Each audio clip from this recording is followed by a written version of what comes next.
welcome back to another episode of Clearing with Kate. This time we're diving into the energy of hunger. Hunger. Why is hunger the energy that came up today that we needed to release?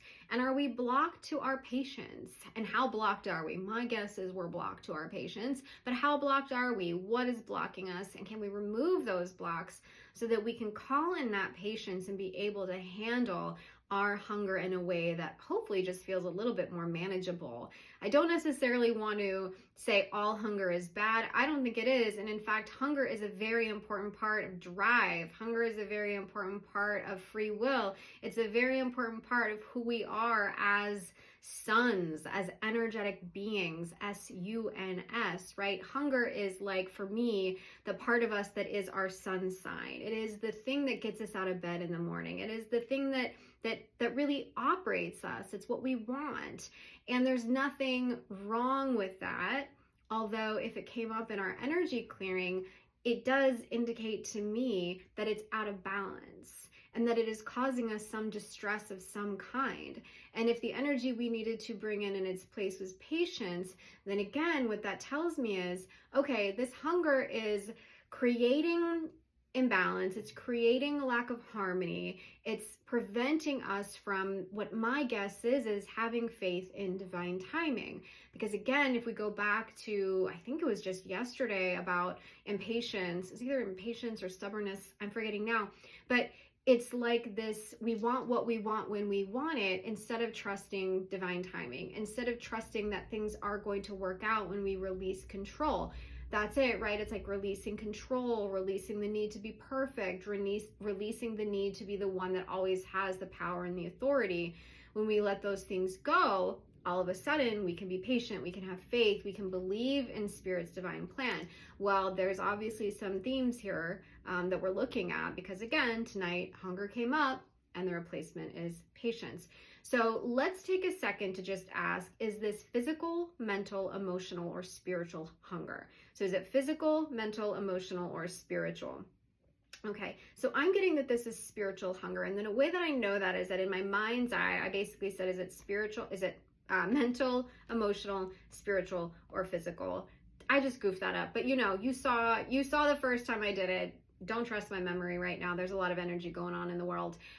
It's a spiritual hunger is what we're getting. So it's a spiritual hunger. We are hungering on a spiritual level, and we need patience to be able to deal with that hunger in a way that is in our highest good. Because again, we're not necessarily asking to have no hunger. We're just asking to be able to have it operate in such a way that isn't ruining our day, that isn't creating obsessive thinking, that isn't creating a sense of things being left undone, or again, this feeling of like lack.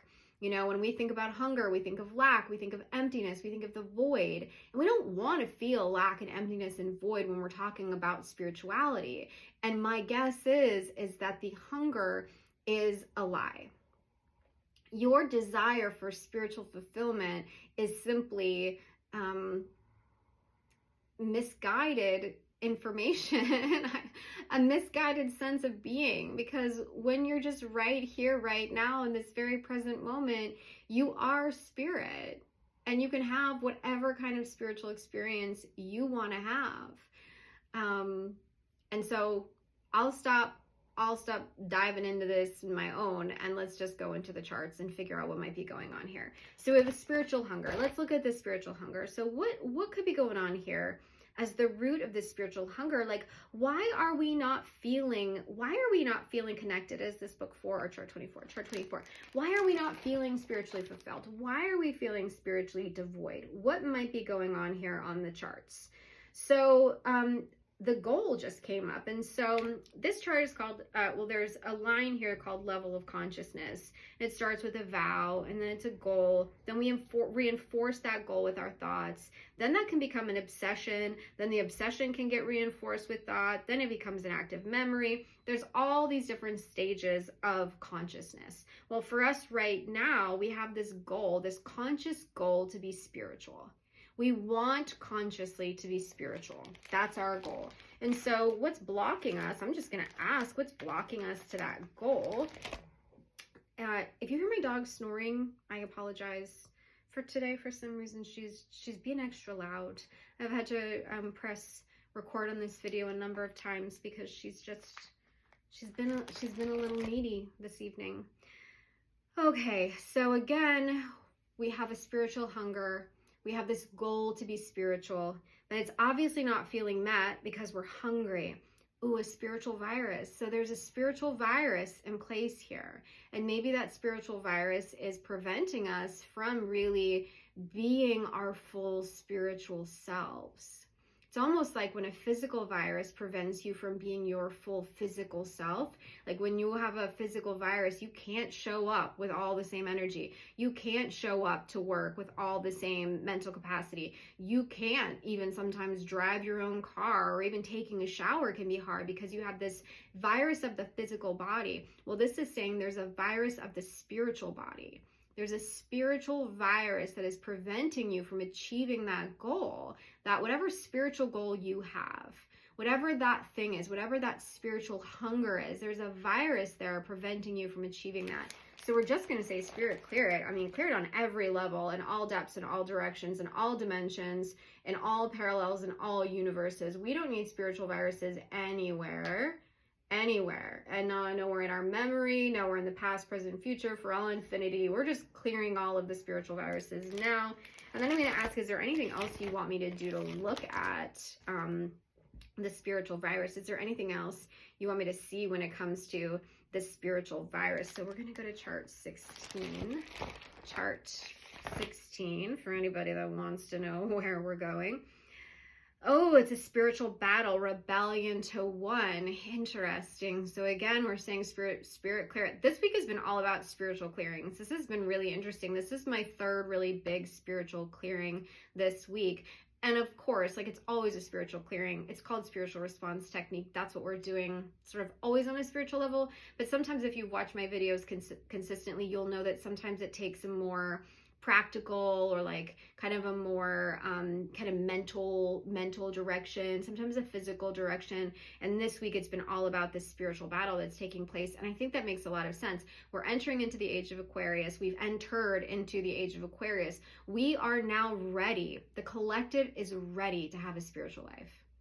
The collective is ready to release all of these thoughts, feelings, ideas, desires that have been pushed on them about material accomplishment, material goals, material drive, the drive for the material things. The collective is ready to release that. This newer generation is definitely ready to release it. This newer generation is like, oh, you want me to be inspired to work for $1? You want me to be inspired to work for money? No, that's not going to happen. I got to have something more than that. I have to have intrinsic value. This has to be spiritually fulfilling on some level. And this is new. This is different. You know, back in my generation, you know, you worked for the dollar. That's what you did. That was what life was about. You're born, you start working at a young age to earn money, to go to school. You go to school so you can get a job, to earn money, to get a house, to have, you know, the picket fence, to have the dog, to have the garage, to have the cars. And then, you know, you build up enough of that material wealth to be able to retire, to be able to have a good life of like vacations and boats and whatever you want to do with that material stuff before you die. This is not the case anymore. This generation is not having that. And not only the youth of this generation, but I see all of us, no matter what generation you're from, transforming now and wanting that same thing. But it is a spiritual battle because there are those in power that have set up this structure, that have set up this dynamic, that has set us up to believe that the thing that matters is the material, is wealth, is possessions, is that kind of accomplishment or that kind of goal. And they're not happy about this awakening. They're going to battle it out. There already is a battle, and you can feel it. I know you can feel it every single day. Whether you can put words to it or not, I know everybody is aware that beneath the surface, there is a spiritual battle going on. And even if you just want to call this an individual battle inside of each one of us, a battle for our own heart, the battle for our own mind, to own our own desires. The battle to be able to say that we are spiritual beings and say that out loud and not feel like we're going to get ridiculed or criticized or whatever. And by spiritual beings, I mean true spiritual beings. I don't mean religious humans, because that's been going on a long time. spiritual beings who are finally able to own and recognize themselves as part of source, part of spirit that wants to experience itself as a being that is not just bound to these structures that we've created with our mind. That's all that it is. Conscious programming, conscious structures of the mind that tell us what we're supposed to want and not want. So we're just saying, we're just saying, Spirit, clear it, and asking for strength for all of us to be able to survive the rebellion, and to be able to stand firm in our rebellion, and to be able to feel good about our rebellion, and to be able to, feel like you are rebelling for a cause. I think when we know we're rebelling for a cause, it's a lot easier. And I feel right now like everybody who is willing to put themselves out there and say that they are a spiritual being having a spiritual experience that wants to connect with other people on a spiritual level and does not really give a you-know-what about material possessions, every time we feel confident to say that, I feel like an angel gets her wings. So we love that. And if you want to give an angel her wings right now, you can say, I accept myself as a spiritual being. I accept my spiritual hunger. I accept that it's okay to want a spiritual life. Whew. Exhale on that one. And you can say yes. You can say amen. You can say whatever feels good to you to say. All right, what else is going on here when it comes to this spiritual hunger, this goal to be spiritual? What can we do to unblock us to this goal? Because that's what I'm going to guess right now. What percent have we been blocked to this goal? 100% blocked. What percent is this benefiting us to be blocked to this goal? 0%. So there's my 0 down there at the bottom. It has not been benefiting us to be blocked to this goal. This is a great goal. This is what I'm hearing right now. This is a great goal. It is wonderful to want to be a spiritual being and have a spiritual life.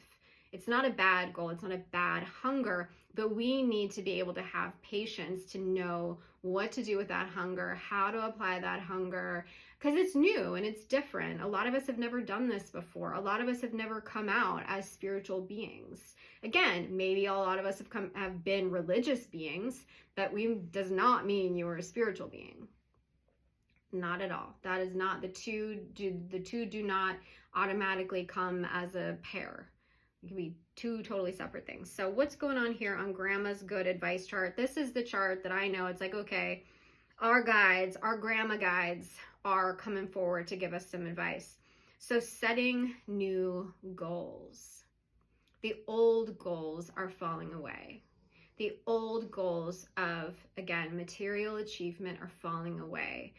And I would encourage all of you, especially because we're just on the other side of this beautiful new moon, I would encourage all of you to genuinely write down spiritual goals for yourself right now. Put this video on pause. Don't put it on pause.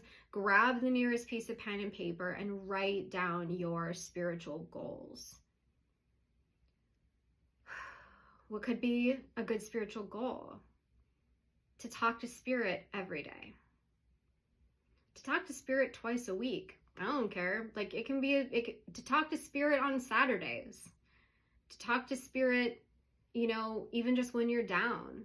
If you're not at a place where you're ready to have a daily practice, that's okay. Maybe your spiritual goal is to light a candle in gratitude to those that have come before you. To start communicating with your guides. To start a morning journaling practice. That can be a super spiritual goal, especially if what you're journaling about is not just, oh, I want my ex-boyfriend to pick me, but, spiritual things in nature, journaling about, your heart's desires to be connected to source, to be connected to all that is. Maybe you start dowsing. Maybe that's your new spiritual goal. Maybe you want to learn dowsing. I have some downloadable dowsing guides on my Etsy. If you want that as a goal, I can help you with that. But there's lots of good goals. So Spirit is saying, write down your goals. Write down your spiritual goals. Connect with your spiritual goals. Don't be afraid of your spiritual goals. And maybe find one person in your life that you can share those spiritual goals with. somebody, I don't care who they are. I don't care if you just want to put them in the comments in this video. You can put down your spiritual goals in the comments in this video if you just want to share it with somebody. Maybe you don't have anybody in your life that you feel safe having that conversation with yet, although I believe that time is coming, because I believe we're all waking up to our spiritual gifts, our spiritual powers, and the necessity of having a spiritual relationship or a spiritual life. Write it in the comment if that feels good to you. Okay, so now what else do we need to know about this spiritual battle, about this spiritual hunger? What is going on here? I'm seeing chart 8C. This was an add-on chart. I don't think this was one of the originals. Yeah, this is one of our inner archetypes charts. So what is going on here? What is going on here? The damsel in distress. The damsel in distress archetype. So why would the damsel in distress archetype be coming up as it relates to our spiritual hunger? Oh, I know. The damsel in distress wants to wait at the top of the tower for someone to come and rescue her. She's not setting any goals. Do you think the damsel in distress is setting goals? She's not setting spiritual goals. She's waiting for someone else to make her feel better. She's waiting for someone else to fill that hunger, to fill that void. And that's what some of you are doing. Some of you are waiting for somebody to hand you a spiritual life and a spiritual connection and a sense of closeness on a spiritual level. You're waiting for it to happen. That's the hunger, right? You're just up there in your high tower, waiting for spirituality to suddenly sweep over you. Not recognizing that it is a committed practice. It is a thing that you have to say out loud. I want a spiritual life. I want to connect to spirit. I want to connect to source. I want to dive into the truth of all that is. And that means the unseen, the unproven. And that's where a lot of people get tripped up. A lot of people get tripped up in feeling like they don't have the right, or they are afraid of the judgment that comes in believing in the unseen, the unproven. And that is where I feel like true evil really gets in. If you don't believe in spirit, if you don't allow yourself to believe that spirit wants to connect with you, that spirit is in all of us, that spirit is in the trees and the flowers and all of the animals, you're going to justify doing some really awful things. And unintentionally, maybe, as this damsel in distress hiding up in her high tower, you have allowed yourself to be disconnected from the truth of spirit, the truth of all that is. And you haven't wanted to take the step towards spirit. You've wanted spirit to come rescue you. And right now, spirit is saying to me, come towards spirit. Come hunt spirit out. Come seek spirit out. Come on some level, I don't know, I just feel like saying this. You have to, are you willing to sacrifice something in order to fulfill that hunger? Or do you just want the hunger to be filled? You just want to go to the easy fast food drive-through, go through, get your hunger filled, and then drive away. And you just want the prince to come and save you up in your high castle and hand you the freaking Big Mac right there. You don't want to do the work. You don't want to, and I'm guessing in large part, it's fear of embarrassment, fear of rejection, fear of looking stupid. It's fear-based. There's a lot of anxiety here. There's a lot of uncertainty, and that's okay. We can support you in that. You don't have to feel horrible about that. But the reason this is coming up is not to make you feel bad. It's just to inspire you, to kick you in the pants a little bit, to say, okay, damsel, you're not getting your hunger filled up there in your high castle. So let's come down. Let's take some steps together to create the life that you're looking for, and don't just wait for somebody to save you and hand it to you on a silver platter. Come to spirit, meet spirit halfway, And again, if you want support in that, talk to me. I would love to talk to you about the things that I've done to develop a spiritual life. And I was somebody who had no spiritual life anymore because I was so wounded from dogma and from religion. I couldn't even say the word God without shuddering. I just felt like I couldn't even, I could not admit that what I was doing was prayer, even though I think I've always prayed. I mean, I oftentimes would save it for really like emergency situations, but I couldn't even call it that because I was so traumatized by religion. And so if you are somebody who's also been traumatized by religion, and that's part of why you're the damsel in the tower, I would love for you to reach out and we can talk about what it is like to build a new spiritual life and to release yourself from that trauma so that you can feel safe and comfortable, again, coming down out of the castle and meeting spirit halfway. Putting down the drawbridge. You know, once you put down the drawbridge, spirit will come to you. I promise you, like spirit comes to us if we ask, if we open ourselves up. But if we are tucked away in our tower, spirit can't get in. I had no idea that this is what we were going to be talking about tonight. I know I say that and I mean it so sincerely. That's why I'm saying it again. So is this chart 4 or is this chart 18? So chart 4. So there's some past life energy here that we're going to look at. This can get, you know, for some people, this can get a little bit weird. It's like, okay, we're talking about past lives. What does all that mean? So we'll walk you through it. So first thing we do is we look at the cast of characters. So who was present in this past life? So who was involved in this past life energy? And this is an energy that is a past life, but because we share consciousness, I think for the purpose of a collective clearing, this is helping all of us. So this energy from this past life influences all of us in some way because we're all part of the collective. If I was going to work on you in a one-to-one session and this came up, it could be very specific to you, to your soul's journey. Right now, what I feel like is happening is that like symbolically, spirit is going to show us the energies from these past life, from this collective conscious experience that we need to release. And the way we do that is we find out the character, we find out part of the story. So we find out the characters. So who's the characters involved? So there is a sister involved. Who else is involved in this story? There is an aunt and there is a wife. So there's a sister, an aunt, and a wife. And so then I'm going to ask, was there harm done in this dynamic? No, there was no harm done. Is there an energy from this dynamic we want to release? Yes. Is there a program from this energy we want to release? No, so it's just an energy. So there was just a dynamic that we have an energy attached to it that we want to release. That's not always how that goes. Sometimes we got to dive in a little bit further, but for today, that's what it's going to be. So the energy of selfishness. The energy of selfishness we're clearing from all of us now. Past life, energy of selfishness, we're just releasing it now. And I could spend a lot of time telling you what I think about all that, but I think for the purpose of this 23-minute video, I'm just going to say spirit clear us of any selfishness that is preventing us from coming down out of our castle, preventing us from, laying down the drawbridge and inviting spirit into our lives to be able to have that hunger for spirit fulfilled. So we got, I know I was looking, we got chart 16. I did see chart 16 come up. So now what do we got going on here on chart 16?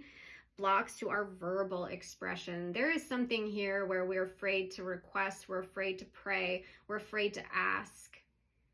We don't want to say the words out loud that I want to have a spiritual life, that I want to be a spiritual being. Maybe there's people who have been so stuck in the energy of logic, so stuck in the energy of science thinking, of again, all stuck here in the conscious mind.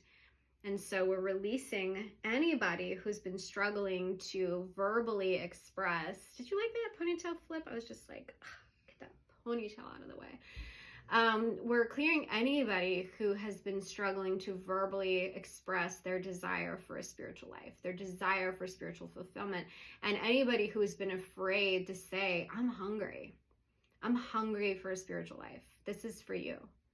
You are being released right now. I am sending so much clearing energy. This little pendulum right here is clearing your throat chakra of any block, of any stuck energy, of any fear, of any outdated beliefs or programs, any lower density forces. Heck, let's throw in some discarnates, any beings that are stuck in your throat.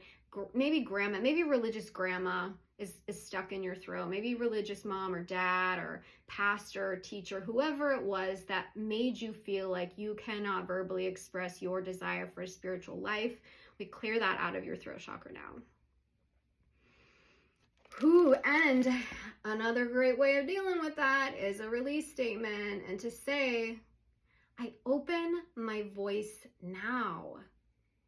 I let my voice loose. I let my desire for a spiritual life go. You know, say what feels good to you. Say what feels good to you. I am fully open to expressing my desire for a spiritual life. Say that out loud. I am fully open to my desire, to express my desire to have a spiritual life. Whew, okay, so do we want to keep looking at, okay, we're going to ask 3 questions. Do we want to keep looking, I'm going to not let the pendulum tell us in advance. Do we want to keep looking at, question 1, do we want to keep looking at this hunger? Do we want to look at any blocks we might have to being patient? Or do we want to wrap up this clearing? Time for this clearing to be over. So we're going to ask our pendulum, which one is it? I know, how many people were so disappointed that we got that it was time for the clearing to be over, and how many people were like, thank God, because you've been just rambling on and on and on about this forever. Okay, so the clearing is done. Thank you, Spirit, for clearing all the things. We're doing 100% of 100% of mop-up. If you watched my video yesterday, you know that when I say we're doing 100% of mop-up, I got a visual. I have a visual in my mind of a massive gymnasium getting the biggest whoosh clearing ever. We've got the bleach solution. We're picking up the popcorn. We're picking up the dirty socks. We're picking up all of the splattering of, you know, electrolyte fluid from all over the place, and shutting off the lights, closing it down, and saying there is no more hunger. Because the reason there's no more hunger is because we now feel safe expressing our desires and going into our spiritual kitchen and opening up our spiritual fridge and taking out all of the goodies from there and filling ourselves and nurturing ourselves spiritually. You can go in there and you can grab a Bible if you want. You can go in there and you can grab the Torah if you want. You can go in there and you can grab your spiritual response technique charts. You can go in there into your spiritual kitchen and grab your pendulum. You can grab anything that feels good to you. Your prayer mat, your shawl, your mala, your cross, whatever it is that you need to fulfill your spiritual hunger, you can do it now. I just did not know that my life was going to include talking about weird spiritual shit on the internet. I had no idea. I had no idea. I had no clue. I had no clue.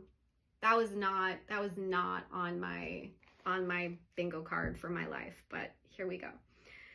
Okay.